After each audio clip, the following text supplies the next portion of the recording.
boa noite. Hoje a entrevista vai ser espetacular. Gente, eu comecei esse boa noite igual o William Bonner, no Jornal Nacional.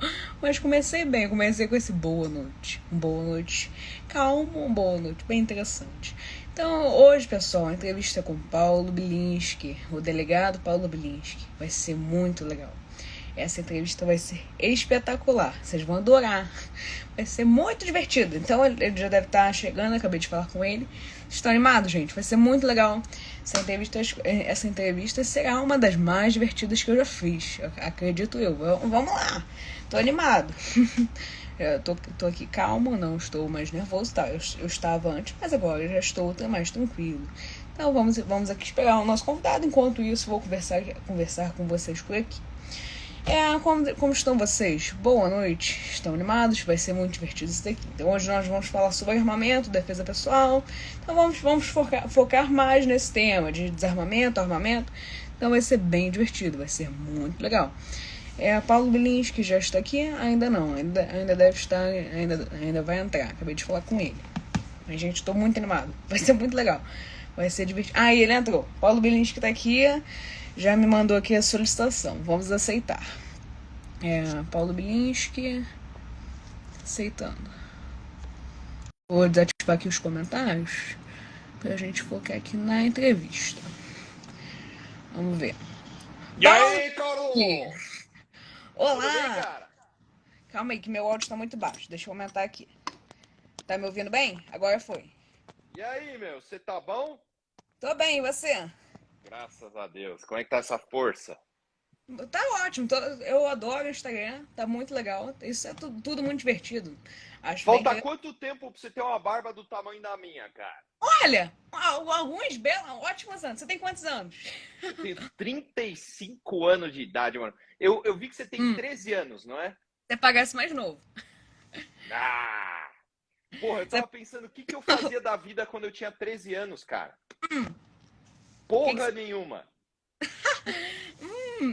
Nada mesmo. Nada útil. Jogava videogame. Ah, Jogava Nintendo 64. hum.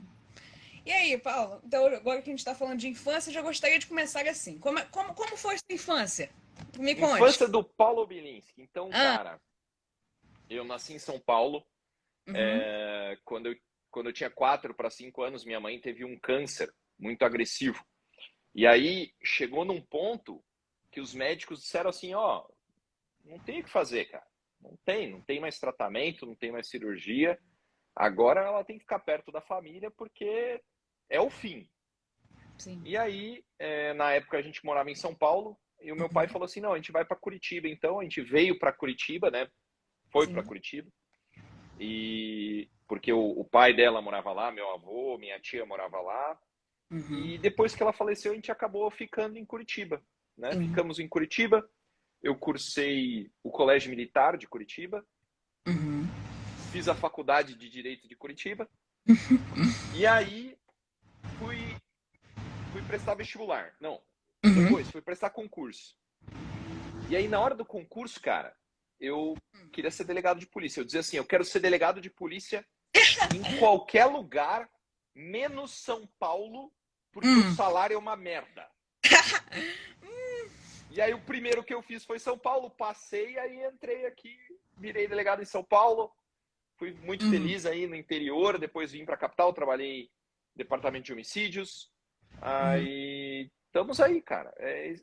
O que você quer saber especificamente? Eu gosto de responder perguntas, Carlos. Tá, Então, se você tiver uma pergunta específica, assim, eu vou responder. Se você fizer pergunta genérica, aí vai ficar difícil, cara, porque eu sou ruim de generalidades. tranquilo. E agora eu gostaria de entender, como é que você começou nessa sua carreira como delegado? Como é que você foi evoluindo? Então, eu entrei, cara, eu tinha 25 anos, faz 10 anos, bicho. Tá. Praticamente o que você tem de vida, eu tenho de polícia. Hum, E aí, eu comecei no interior, trabalhei 2 anos no interior, trabalhei na cidade de Juquiá, no Vale do Ribeira, tá. que coincidentemente é a cidade mais pobre, né, a região mais pobre do estado de São Paulo, cara. Uma realidade, assim, completamente diferente. Você mora onde? Eu moro no Rio de Janeiro. Qual parte do É Rio? a Barra da Tijuca. Não conheço. Mas é um lugar bom. Sim, é sim. Então, eu Seguro. trabalhei num lugar, cara, que tinha muita gente fodida, assim, muita gente pobre, sabe? Um lugar, assim, pesado. Quando eu cumpria mandado de busca, mandado de prisão, Uhum. eu sempre olhava a geladeira das pessoas, cara, sabe? E nunca Isso! tinha nada, mano. Nunca Hum. tinha nada. É impressionante, assim. Uhum. É uma realidade que a maioria das pessoas não está acostumada, sabe? Então, trabalhar no Vale foi um negócio, assim, que me colocou mais na realidade, Uhum. sabe? Me mostrou como é que é a vida nua e crua, sabe? E eu tive Sim. muita sorte, cara, de trabalhar lá, porque eu era muito jovem, né? Uhum. Tanto de idade quanto de polícia, imagina, eu não tinha nenhuma experiência. E fui trabalhar num lugar que eu tive a oportunidade de estar com policiais muito experientes. O Certo. chefe dos investigadores tinha de polícia o que eu tinha de vida, entendeu? É Uhum. mais ou menos tipo eu trocando ideia com você. Entendeu? Eu Sim. tenho de polícia o que você tem de idade. Então, assim, a minha experiência é muito maior. E é uma Uhum. oportunidade muito boa. Essas lives, cara, são uma oportunidade muito foda de você aprender, bicho. Uhum. Exatamente. E foi isso que aconteceu com o meu começo na polícia. Eu Sim. tive muita sorte de estar perto de pessoas muito experientes, muito boas e que me ensinaram o jeito certo de fazer polícia, sabe? Não era coisa errada ou falcatrua ou não vai trabalhar, não, era gente que queria mesmo, sabe? Queria trabalhar, queria ir para cima Sim. e, e foi muito legal, assim, foi uma experiência muito boa. Depois eu trabalhei em Araçatuba, Uhum. que é o Texas brasileiro, né? Uma região muito forte de produção de cana-de-açúcar, cara, assim, animal. E Interessante. foi uma experiência muito legal também, porque daí eu tive a oportunidade de ver o contrário, né? Ver uma cidade do interior, mas muito rica, sabe? Uhum. Pessoas muito ricas, Sim. tudo muito rico. E aí vim para a capital. Quando eu vim para a capital, isso em 2014, eu fui trabalhar no departamento de homicídios e proteção à pessoa. A Uhum. polícia, Carlos, ela funciona mais ou menos como a medicina. Então, existem médicos que sabem tudo de tudo, né? Assim, médicos, Sim. como chama isso? Clínico geral, né? Uhum. E existem médicos especialistas. Então, Exato. se você tem um problema no joelho, você vai procurar um ortopedista especializado em joelho. Se você tem um problema na polícia, você vai procurar um policial especializado no seu problema.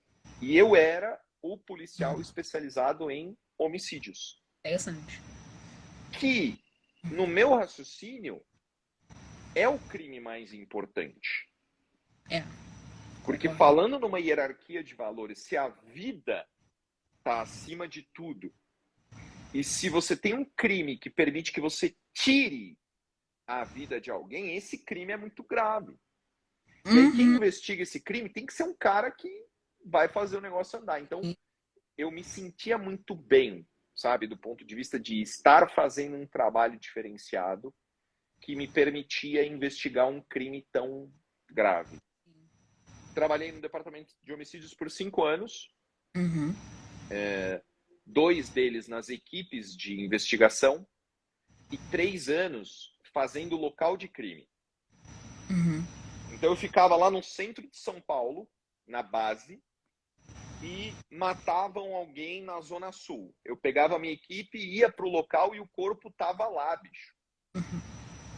Quantas pessoas mortas você já viu de perto? Oi?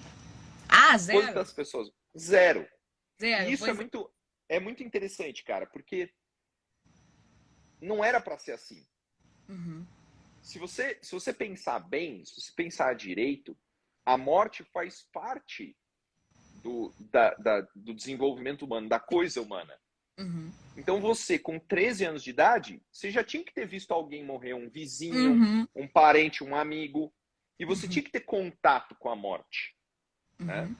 Com 13, eu tô lendo um livro super legal, cara, Ah, que conta a diga. vida do nossa, me fugiu o nome dele agora. Caralho. É que eu tô com outro cálculo na cabeça Tranquilo. aqui. Você conhece a Batalha de Little Big Horn? Não, esse daí eu nunca ouvi falar. Diga. Foi onde mataram o general Custer, Uhum, um general americano. certo. E aí, o índio, o chefe dele aqui, caralho, é a. Ô, caceta, já vou te falar. É Tem, a. tem pressa a não. his- Oi? Não tem problema não, pode procurar. Ah, não, de boa, faz parte. É a vida desse cara. Nossa, Hum, me fugiu completamente aqui o nome, deixa eu pegar. Aqui, ó. É hum, o Crazy Horse. hum, Não sei como é que traduzem o nome dele. hum, E parte do livro é contando a infância dele. E uhum. eles começam a caçar com arco e flecha com 12 anos, cara. Interessante. Vou te dar um arco e flecha e te soltar aí Ué, pra você calçar pois uns é. bichos, né? Uhum, E aí é isso, assim, falta um pouco de contato, sabe, com a sim, realidade. Falta um pouco de contato com a. Eu fui ver gente morta no departamento de homicídios, eu tinha 25 anos de idade, cara. sim. Né? E Então, como é que foi? assim, oi? Como é que foi isso pra você? Como é que você se sentiu quando você viu uma pessoa morta pela primeira vez? O primeiro caso que me chocou, assim, Hum, aconteceu no interior. tá. Foi uma senhora de idade, de uns 65 anos, mais ou menos, que foi morta pelo próprio Rottweiler. Não vai ter pesadelo com essa porra aí depois, hein? Tranquilo.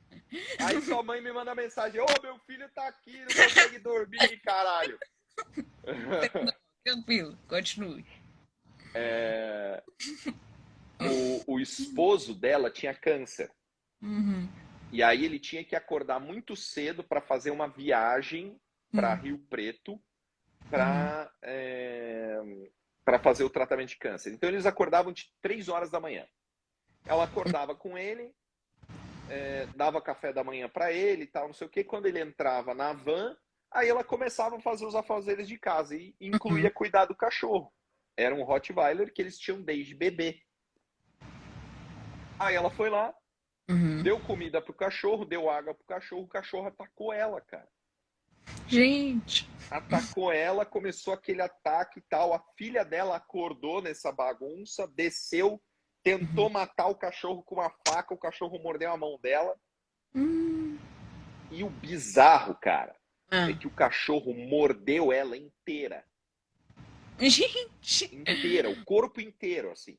Quando eu cheguei no local, o cachorro já tinha tomado 2 ou 3 tiros da polícia militar, porque a polícia militar foi atender a ocorrência, o bicho estava vivo, cara. O bicho veio para cima, os PMs sapecaram ele, ele tava. Agora é a hora que você vai ter pesadelo, cara. Ele tava baleado, o Uhum. cachorro, amarrado num canto, Gente. assim, com um lençol, e a respiração dele, bicho, era Hum. uma respiração demoníaca, assim, sabe? Oh. Você sentia que ali era o capiroto no corpo do cachorro. E Hum. o que mais me marcou foi o cheiro, sabe? O cheiro do sangue, assim, no ar, Uhum. porque era Sim. muito sangue, era muito sangue. E o cheiro era o cheiro de carne moída, cara. Um negócio assim, bizarro, bizarro. Cartizal. É louco, louco. Maluquice. E marcou pra caralho, assim. Teve outros Uhum. casos, mas depois se acostuma, sabe? Tudo na vida Sim. você dessensibiliza.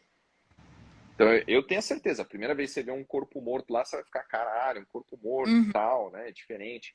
Mas depois você vai desensibilizando, desensibilizando. No final, assim, quando eu saí do departamento de homicídios, eu, cara, era Normal. tranquilo, não tinha. Às vezes tinha uma coisa mais bizarra ou outra. Corpo podre, cara. Podrão, que a gente chama, é Uhum. muito foda. É assim, é outro nível de cheiro, assim, fica preso em você, cara. É. Qual o cheiro mais nojento que você já sentiu, cara? Não, não me lembro. Não Esse- lembra? Pensa num cheiro muito, muito ruim, assim. Muito ruim? Não sei. Sei. Sei. Pior Lixo. cheiro que eu já senti. Lixo. Ok. Pior cheiro que eu já senti na minha vida foi um corpo podre, cara. É. é um negócio assim, gruda na roupa, cara. Você chega em casa, tira a roupa, lava a roupa, toma banho e você ainda sente o cheiro em você, assim, é uma merda. É tipo o cheiro de cadeia. É? Cadeia também tem É, esse tipo? Hum, cadeia tem um cheiro, cara. Quando eu era delegado em hum, Juquiá, eu ia pro plantão em registro. E aí eu era o diretor da cadeia também. uhum. E uma vez a gente fez uma operação lá, dentro da cadeia. Tinha 150 presos, eu acho. Por aí. E aí tira todo mundo de dentro da cela, todo Uhum. mundo pelado, sentado lá no meio da Uhum. quadra, e aí faz revista nas celas. A gente Sério. aprendeu uns 50 celulares, cara, que os caras Deu. colocaram para dentro da cadeia. Sabe aquelas ligações de telemarketing Sim. falso que você recebe? Então, esses caras que estão lá dentro da cadeia. É. Hum, Foda. E o cheiro da cadeia, bicho, é uma merda, cara. Eu acho que se as pessoas soubessem disso, elas não iam presas, sabia? Elas é. faziam menos merda. Hum. E como é que foi essa experiência de ir a uma cadeia visitar? Não, não era visitar, irmão. Eu era Ah, o você diretor. comentou. Eu era o chefe da cadeia. Os caras Beleza. escreviam cartinha para mim. Você sabe como é que é uma cartinha de preso para o diretor da Explica. cadeia? Excelentíssimo senhor magnânimo doutor diretor da cadeia. Nós, presos, muito humildemente, vinhamos perante Vossa Excelência para pedir o seguinte: Hum. banho de sol, são horário tal, horário tal, né? Hum. Melhoria dos mantimentos, né? O conserto da torneira da cela tal. É assim, cara. É foda. Eles se acham no direito de demandar alguma coisa? Eles demandam, cara, eles demandam. Porque assim, você não faz ideia, Carlos. Hum. A maioria das pessoas não faz ideia do ambiente insalubre que é uma cadeia, cara. Eu prendi uma vez um garoto por embriaguez ao volante. Uhum.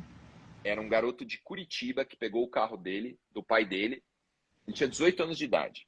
Pegou o Uhum. carro do pai dele, veio para uma festa em registro, encheu o cu de cachaça e bateu o carro do pai. Eita. 18 anos de idade, você tá quase lá, irmão. E aí, a Polícia Rodoviária Federal foi no local do acidente, viu que o cara estava embriagado, fez o bafômetro e levou para a delegacia. E embriaguez ao volante é afiançável, ou seja, se você pagar a fiança, você não vai preso. Sim. E aí eu defini o valor da fiança, Hum. né? Eu defini o valor da fiança no valor do carro. Era algo como Hum. 50 e poucos mil reais. Foi a fiança mais cara do Vale do Ribeira, da história. Interessante. Por que, Interessante. que eu defini a fiança nesse valor? Porque o cara tinha 18 anos, ele não tinha passagem, não tinha nada. Uhum. Mas ele tinha a oportunidade de aprender uma lição muito valiosa. Uhum. Para ele não se fuder no futuro. E a lição era justamente essa. Só que para ele aprender a lição, ele tinha que se fuder na cadeia. Ele não Uhum. podia ir para casa. Se ele Certo. fosse para casa, ele não ia aprender. Uhum. E aí eu falei para ele, ó, a fiança é tanto. Ele falou, porra, mas eu não tenho como pagar. Posso ligar para minha mãe? Pode. Uhum. Ele ligou para a mãe dele, cara. Ele falou com a mãe dele e aí a mãe dele pediu para falar comigo. Eu falei, Certo. não, sem problema, fala com a mãe dele. Expliquei a situação. E a mãe dele falou assim, ó, eu queria agradecer o senhor porque o senhor está Hum. dando uma lição muito valiosa pro meu filho, ele vai ficar na cadeia assim. E que Continua. a mãe sabe, né, Interessante. que ele podia ter morrido, cara. Um cara Sim. bêbado dirigindo, ele pode morrer, ele pode matar outras pessoas. E aí ele pediu para falar com a mãe dele de novo, falou: "Não, mãe, pelo amor de Deus, eu não quero ficar na cadeia, não quero ficar na cadeia". Ela falou: "Não, você vai ficar na cadeia". A hora que eu coloquei ele para dentro, cara, um moleque, Hum. mano, um moleque, jovem, sabe? Ele ficou cinza, cara. Ele ficou cinza, assim, a cara dele ficou cinza. Porque quando a gente passa uma situação de estresse muito intensa, Sim. um dos efeitos da adrenalina é fazer vasoconstrição. Uhum. Então, ela comprime os vasos sanguíneos para diminuir a quantidade de sangue que está circulando nas áreas externas do corpo e concentrar o sangue no coração e pulmão e cérebro, que é o que você precisa para lidar com situações de muito estresse. Então a pessoa fica branca, né? A cor some, porque o sangue que está circulando externamente, que dá essa cor, some. E aí ele entrou na cadeia, bicho, e deve ter sido assim o momento mais merda da vida dele. Pois Sabe? é. Porque era um cheiro de ladrão, sabe? Um Também. cheiro de ladrão, um cheiro de fezes misturado com coisa podre, com tudo, cara, com umidade, com mofo. Cadeia é um negócio de merda, viu? Quando as pessoas falam assim, porque o preso tal, não sei o que, mas, cara, a cadeia é um ambiente muito insalubre, bicho. Eu acho que se as pessoas soubessem como que é, elas não cometeriam tantos crimes, sabe? Pois é. Eu acho que elas tomariam mais cuidado. Sim. E assim, o que você acha desse tal dos direitos humanos para os presos? É assim, cara. Direitos humanos, né? O surgimento dos direitos humanos é uma coisa muito importante.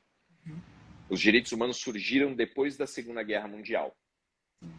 O começo do século XX, ele viu as maiores atrocidades documentadas, né? Não que isso não fosse comum, tá? Tá. Gengis Khan matou 20% da população mundial. Pois é. Sim. O cara matou tanta gente que ele diminuiu a pegada de carbono da humanidade. Gente. Você entende? Ele matou 2 a cada 10 pessoas. Então, assim, atrocidades fazem parte da história da humanidade. Mas eu acho que elas nunca foram tão bem documentadas como no começo do século XX. E aí, a gente saiu da guerra e viu comunismo e nazismo como coisas muito terríveis. E aí, a humanidade se reuniu e falou assim, não pode ser assim. As coisas têm que mudar. Então, surgiu a Declaração Universal dos Direitos Humanos, surgiu os direitos humanos do ponto de vista de direito internacional. Isso é super importante. Sim. Só que, com o fim do comunismo e a mudança de estratégia da esquerda, os direitos humanos passaram a virar um reduto de guerra cultural. Então, para gerar caos na sociedade, para gerar insegurança, criaram-se direitos para os presos para diminuir a capacidade de responsabilização deles. Então, o cara tem que ficar preso. Ele tem que cumprir pena. E aí, os mecanismos passaram a ser, ele não pode cumprir pena, ele tem que cumprir menos pena, ele tem que ir para o regime aberto, ele não pode ser responsabilizado, ele é primário, ele não é membro de organização criminosa, tem que diminuir a pena. Esse foi o problema. Sim. O problema não está nos direitos humanos, porque quando a gente fala de direitos humanos, cara, é uma coisa ampla. É verdade. Mas a forma como os direitos humanos são utilizados hoje em dia é simplesmente com o objetivo de diminuir a responsabilidade do criminoso, diminuir o tempo que o criminoso fica preso, diminuir a chance dele ser preso, dele ser responsabilizado de verdade. Certo. E aí, o que eu enxergo hoje é que realmente nem toda a cadeia, né, ela atende o mínimo do ponto de vista de direitos humanos. Certo. Por quê? Isso é uma reflexão foda, cara. Você é católico? Você é cristão? Eu tô começando agora. Comecei a catequese recentemente. Tô começando a aprender agora. Você sabe quem que colocou Jesus na cruz? Não exatamente. Tá. Foram os soldados romanos. Que é o equivalente à polícia. Quem que passou por cima das velhinhas lá no Canadá? Com um cavalo? Diga. A polícia. Quem que prendeu? Quem está prendendo as pessoas na Rússia hoje? A polícia. A polícia. Então todo policial tem que colocar a mão na cabeça. e pensar se o que ele está fazendo é cumprir a lei, só por cumprir a lei, ou se ele está fazendo justiça, se aquilo que ele está fazendo é justo, se ele não está sendo cruel, e se ele não está sendo criminoso. Certo. Entendeu? O cara que colocou Jesus na cruz era um policial. Pois é. Ele matou o Filho de Deus, cara. Entende? Ah, ele foi condenado, os judeus colocaram ele lá, beleza. Mas o cara que colocou ele na cruz foi um policial. Foi um soldado. Então, você simplesmente, ladrão tem que se fuder, tem que matar, tem que não sei o quê. Em algumas situações, sim. Mas não em todas. Entendeu? Porque Deus o livre, cara, mas o sistema criminal, ele é para todo mundo. Sim. Ele não é só para o ladrão. Ele é para toda pessoa que comete um crime. E existem milhares de crimes. As pessoas cometem crimes sem saber. Então o sistema criminal, ele tem que ser justo. Ele não pode ser um moedor de carne, entendeu? Ele não pode ser uma crucificação completa. Tem que ser um negócio, sabe? Os direitos humanos têm lugar. O lugar é evitar isso. E as violações aos direitos humanos são muito mais visíveis do que parece. O Telegram vai sair do ar. Eu vi isso. Bizarro. Isso é uma violação ao direito humano. Sim. Entendeu? É uma questão de direitos humanos. É uma ofensa à liberdade individual. Liberdade individual é um direito do ser humano. E aí? Entendeu? Pois é. Se você fala, não, fora os direitos humanos, então você não vai poder defender o seu próprio direito. Sim. O aborto é uma violação aos direitos humanos. Entendeu? O desarmamento é uma violação aos direitos humanos. Então, a gente tem que estabelecer bem o que é direitos humanos, cara. Sim. Entendi.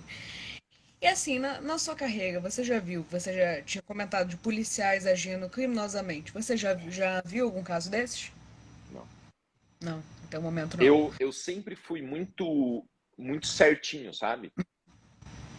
A minha família é de militares. Sim. E quando eu entrei na polícia, eu achei que a polícia era como o exército. Era tudo certinho. E quando eu vi que não era tão certinho, eu deixei bem claro que eu era. Eu sempre deixei bem claro que eu sou certinho. Então, se você não é certinho, não trabalhe comigo. Entendeu? Porque o sistema é foda, né? Então, eu só posso falar por mim. E pelas pessoas que trabalharam comigo. Todas sempre trabalharam certinho. Entendi. E assim... pode continuar. Então tá. E assim, nesse meio da polícia, desde que você começou, em algum momento você já teve medo de alguma coisa acontecer com você? De você ser sequestrado, alguma coisa assim? Você já teve medo disso desde que você começou na polícia? Cara, desde 2012 que eu entrei na polícia, eu ando de carro blindado. Então, assim, carro blindado ele diminui muito a chance de você se fuder. Né? Então, eu sempre trabalhei para diminuir as chances de me fuder. Né? Então, eu não vou em balada, entendeu? Eu não vou em puteiro, eu não vou em lugar impróprio, eu não vou em lugar que eu não conheço. Cara, eu não gosto nem de sair de casa. Eu gosto de trabalhar. É muito difícil o cara se fuder trabalhando. Na polícia é muito difícil o cara tomar tiro na rua, sabe? Trabalhando. É muito pequena. Ainda mais na polícia civil. A polícia militar é diferente, ela se expõe muito mais, mas a polícia civil não se expõe dessa forma. A polícia civil trabalha de forma cirúrgica, né? Então a chance de você se fuder sendo policial civil é muito pequena, trabalhando. Você vai se fuder na sua folga, entendeu? Você vai se fuder num assalto, você vai se fuder num lugar que você foi, que os caras ganharam, que você é polícia, vieram pra cima, tentaram roubar sua arma, alguma coisa assim. Então, estatisticamente, o policial civil ele não se fode muito no exercício da função. ele se fode na hora da folga. Então, eu sempre tentei controlar o meu ambiente da melhor forma possível, né? Sim. E, Porra, você mora no Rio de Janeiro, caralho. sim. Você mora num lugar mais foda. Bicho, É. toda vez que eu vou pro Rio de Janeiro, eu fico assim, caceta, olha ali, a favela é ali, cara, Quando o você morro vai. é Você vai ali. pra onde? Zona Sul? Cara, eu já fui umas 4 ou 5 vezes pro Rio. Uhum. 2 vezes eu fui para buscar armas que eu comprei, Uhum. e uma vez eu fui para ministrar curso, uma vez eu Aham. fui para dar aula no estratégia. Mas, cara, a sensação de tensão assim é muito alta, bicho. É Hum. foda. É, Você já sofreu alguma violência aí? não, aqui onde eu moro é bem tranquilo, mas em outras partes do Rio acho que tá bem perigoso já. Hum, Você já foi assaltado alguma vez? Ou não? nunca, Nunca. cara. Nunca. Nunca foi assaltado. Que bom, né? Sempre me cuidei assim, bicho. Uhum. Você, Faz parte, né? É a vida. você conhece alguém que já foi assaltado? Uhum. Como policial, não. Assim, Certo. não, conheço. Sabe, eu sempre troquei muita ideia com os caras que já tinham sido baleados. Uhum. Por Hum. incrível que pareça, assim, eu sempre conversei muito com... Porque o cara, depois que ele toma tiro, ele adquire uma consciência diferente, sabe? Muda. Ele fica mais situado, sabe? Ele aprende muita coisa. Então, toda vez que eu encontrava assim um policial que já tinha tomado tiro, eu sempre conversava bastante. Então, o primeiro, cara, ele era investigador de polícia, marido de uma amiga minha que passou no concurso para delegada. Ela também era investigadora, ela passou para delegado. Marcelo, o nome dele. Era investigador, trabalhava na divisão de sequestro. Uhum. E o Marcelo, ele tinha pouco tempo de polícia, ele estava num restaurante ou num bar, uma coisa assim, e os caras vieram roubar ele e ele foi baleado na perna. E aí eu Hum. conversei muito com ele e tal, entendi, não sei o quê, mas assim, esses caras que têm esse conhecimento, né, de causa, assim, eles é muito valioso o conhecimento deles. Se eu pudesse te dar um conselho, sabe, assim, para a Diga. vida, Carlos, é tentar aprender com as pessoas aquilo que elas têm de mais importante. Sim.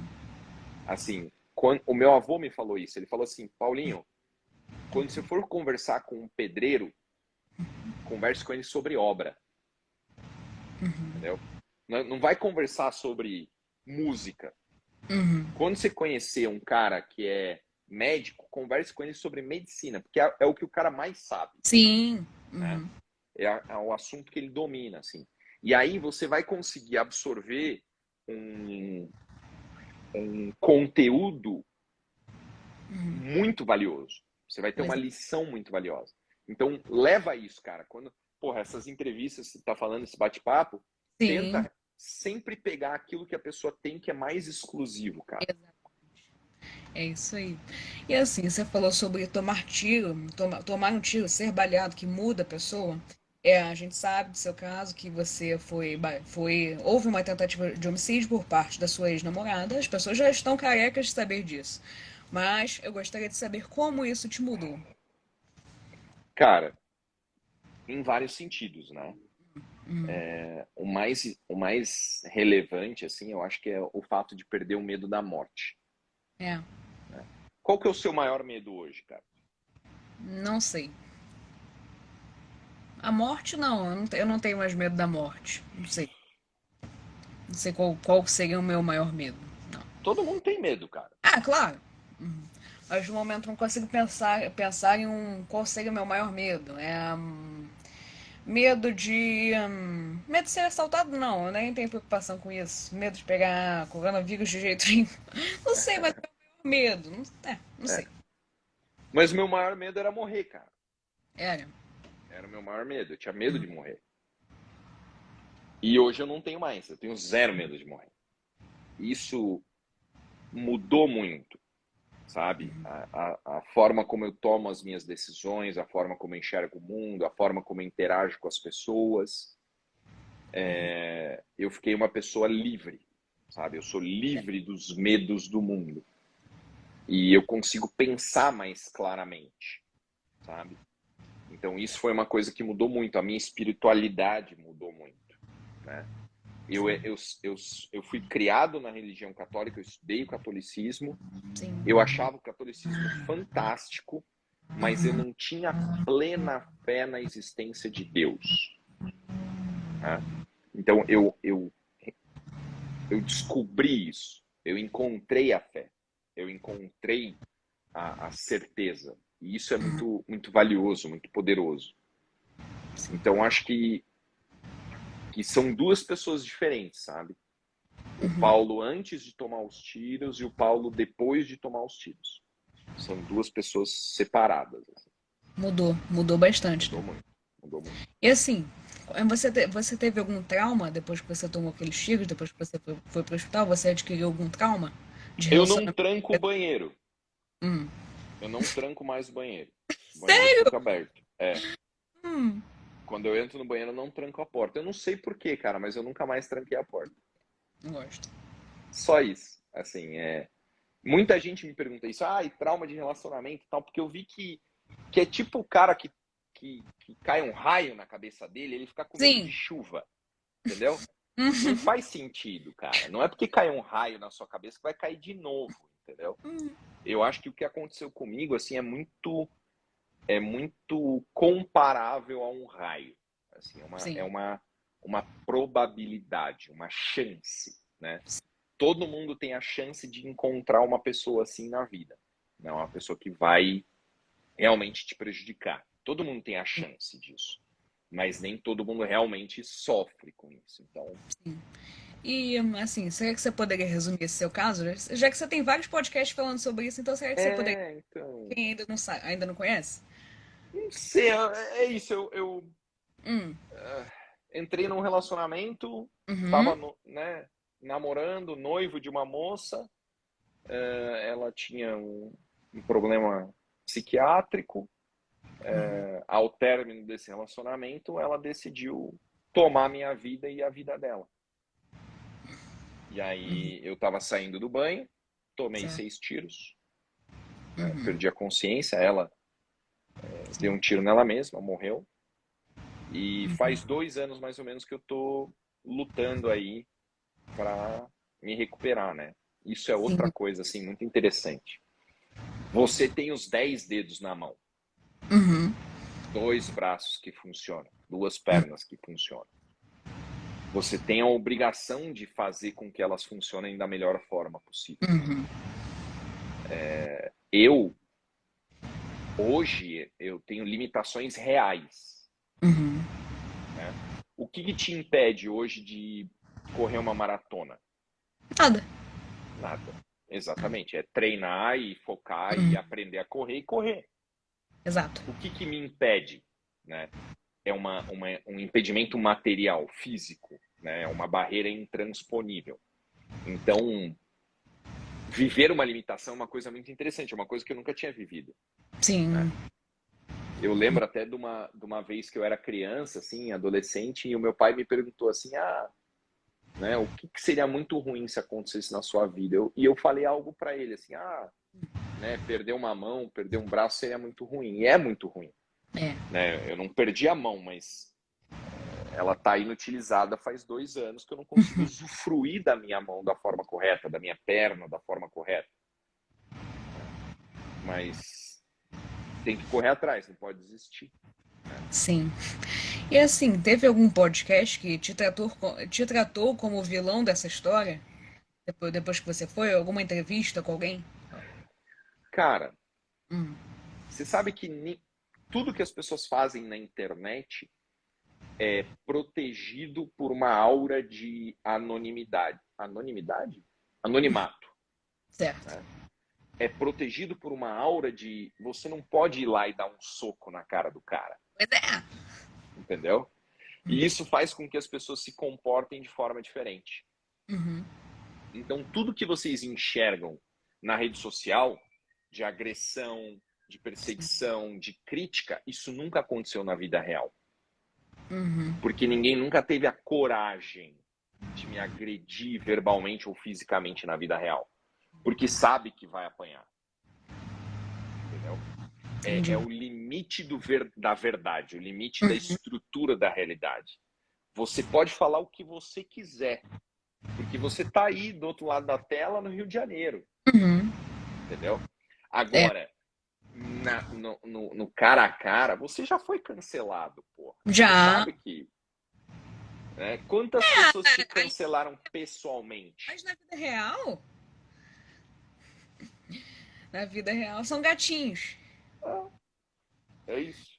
Uhum. E assim, a mídia, no primeiro momento, como é que a mídia tratou o seu caso? Como se eu tivesse matado a Priscila. Feminicídio, Pois né? é. A gente tem que deixar bem claro que não existe mídia no Brasil, né? O Uhum. que está na televisão, no jornal, tal, isso aí é propaganda, Sim. propaganda política, né? Não existe jornalismo. Jornalismo é feito de forma independente, pelo Brasil Sem Medo, pelo Brasil Paralelo, né?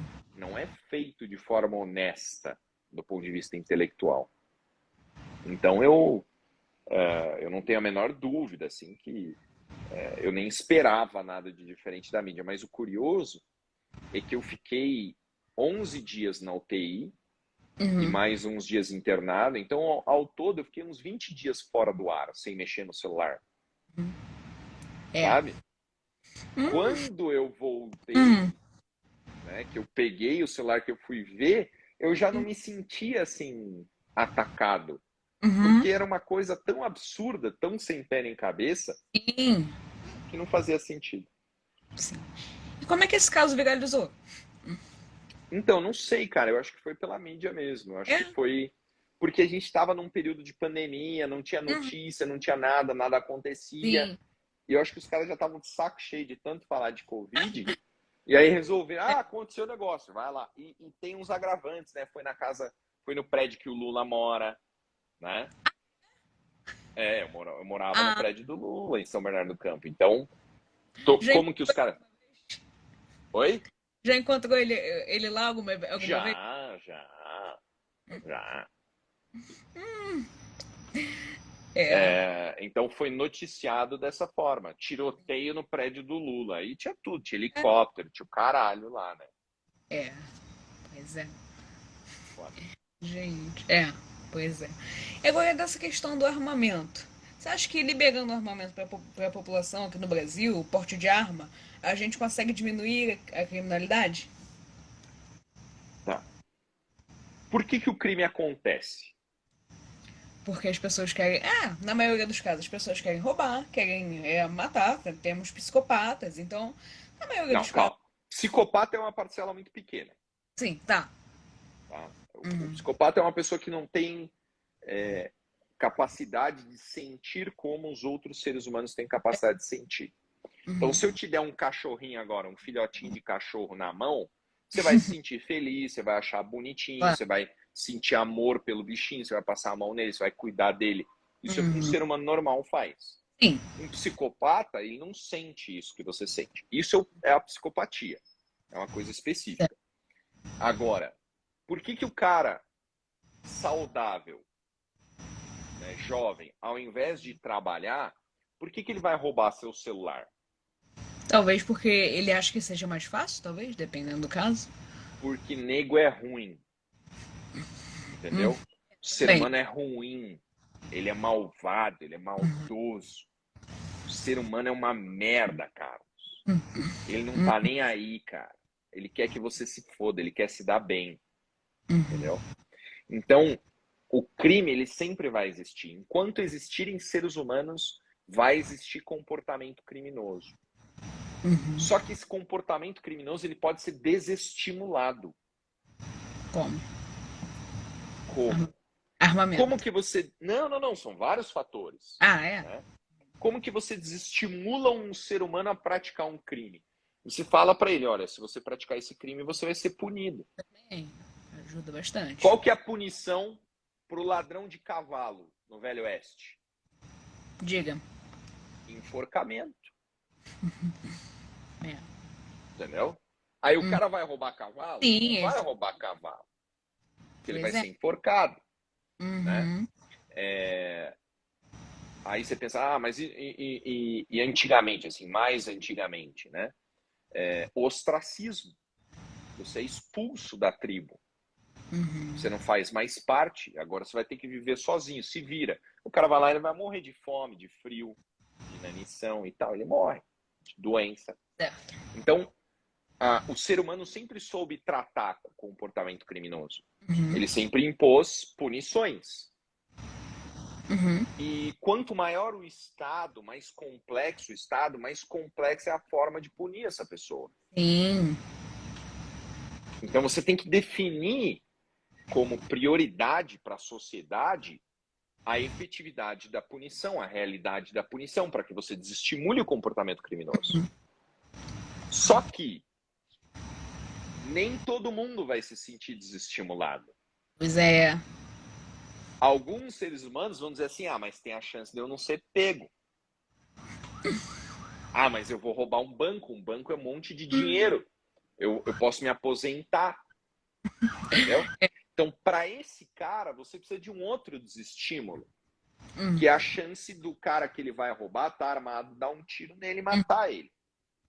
Sim. Então, uma sociedade desarmada é uma sociedade que vai virar vítima mais fácil. Sim. É mais fácil você roubar uma casa no Brasil ou roubar uma casa no Texas. No Brasil. É mais fácil roubar no Brasil, claramente. Se é mais fácil por quê? Porque aqui você tem certeza que o cara não tem uma arma em casa. Então, esse é um ponto. É a arma como instrumento de diminuição do crime. Mas qual que é o melhor argumento? Essa é outra lição, Carlos. Diga. Quando você for argumentar com alguma pessoa, você sempre vai usar o melhor argumento de todos. Claro.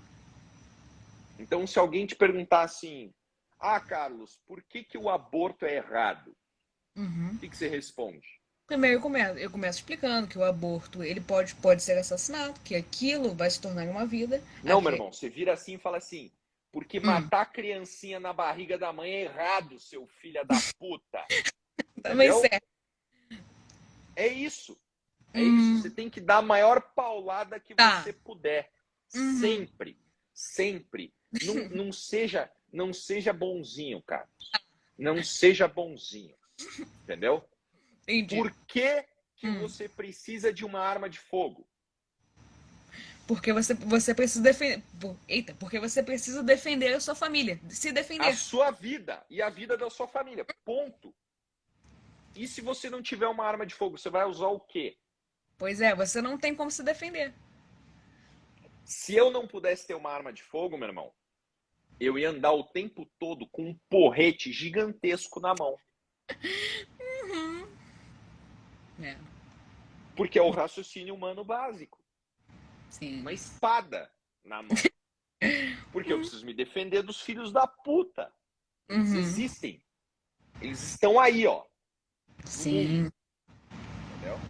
Sim. Então, assim, a gente tem que saber quais são os melhores argumentos para poder usar os melhores argumentos sempre. Certo. Já vai direto no melhor argumento, né? Claro. E aí você deixa o cara assim, caralho, e agora? Porque se você fala isso pro cara, se você fala assim, o cara fala assim, não, eu sou a favor do aborto. Aí você fala assim, então você é a favor de matar a criancinha na barriga da mãe? Como é que o cara vai se defender dessa, irmão? Se defender. Que saída que ele tem? Ou o cara vira pra você e fala assim, eu sou a favor do comunismo. O comunismo... Porra, você é a favor de matar as pessoas? 100 milhões de pessoas? Que porra é essa? Você quer o Stalin na sua cola, filha da puta? É isso. Entendeu? Pois é. As pessoas são malucas. Agora, nesse caso, por que o pessoal da esquerda não quer que as pessoas tenham armas? Por que será isso? Para criar caos, Carlos. Para criar insegurança. Sim. Porque você não consegue dominar um povo que tem capacidade de proteger a si mesmo. Sim. Você não consegue dominar um povo que não tem medo. Por isso que você precisa de pandemia, você precisa de um vírus mortal, você precisa de máscara, você precisa de vacina, você precisa de isolamento, você precisa de lockdown. E você vai deixando as pessoas cada vez mais fragilizadas. Sim. cada vez mais controláveis, cada vez mais apavoradas. Quando você gera esse pavor absoluto, as pessoas param. Elas ficam bobas, elas não sabem o que fazer. Eu sei, eu passei isso, cara. No começo da pandemia, os primeiros 10 dias, eu fiquei pensando, caralho, será que o mundo vai acabar? Sério? É, Meu Deus! porque acontece um negócio novo. Você não tem informação, você vai pesquisar, né? Porra, eu falo inglês, eu fui atrás do conteúdo americano. Eu li o primeiro estudo sobre cloroquina do mundo. Uhum. Eu pensei, mano, esse vírus vai foder todo mundo, vai morrer todo mundo dessa merda. Não dá para saber quem é imune, quanto por cento que é imune. É. Vai ser uma bosta, vai ser um festival de morte. E aí não era, É, não foi. foi. Né? Foi um negócio normal, outra pandemia. Né? Uhum. Então, assim, a gente tem que tomar muito cuidado, cara. A gente tem que ser o mais autossuficiente possível em tudo. E a gente tem que, quando a gente pensa em alguma coisa, a gente tem que pensar assim: isso daí vai gerar caos ou vai gerar ordem? Né? Isso aí vai contribuir para a humanidade ou vai piorar a humanidade? Né? Você é a favor da liberação das drogas, Carlos? Olha, não tenho opinião formada sobre isso, mas talvez, eu não sei. O que você acha? Por que você não pode ser a favor das drogas? Porque drogas aumentam o caos da sociedade. É, também tem esse ponto. Elas geram insegurança, elas geram criminalidade. Então você não pode liberar droga, porque daí vai ter mais gente usando droga, vai ter mais caos, mais insegurança, mais bagunça. E é isso que o pessoal da esquerda quer. Exatamente. Não. O que você acha desses políticos de esquerda que falam mal das armas, que o cidadão não deveria ter armas, mas andam com seguranças armados? Mas é natural, cara. A esquerda é 100% hipócrita. Eles são muito hipócritas. São 100% hipócritas. Você já viu o palácio do Putin? Já. É isso. Isso é esquerda. Pois é. Não, o cara se dá bem. O único cara que se dá bem na esquerda é o governo. É o cara Sim. que tá dentro do governo. Esse cara se dá bem pra caralho. Fica Pois rico, é. usufrui das melhores coisas da sociedade. Todos os outros tomam no cu. Todos. Então, pro político de esquerda, tá ótimo. É Quanto mais ótimo. esquerda, melhor. Melhor para ele. Acaba com o cidadão, acaba com as pessoas. Mas para o político que está ali em cima, na cúpula do governo, ótimo.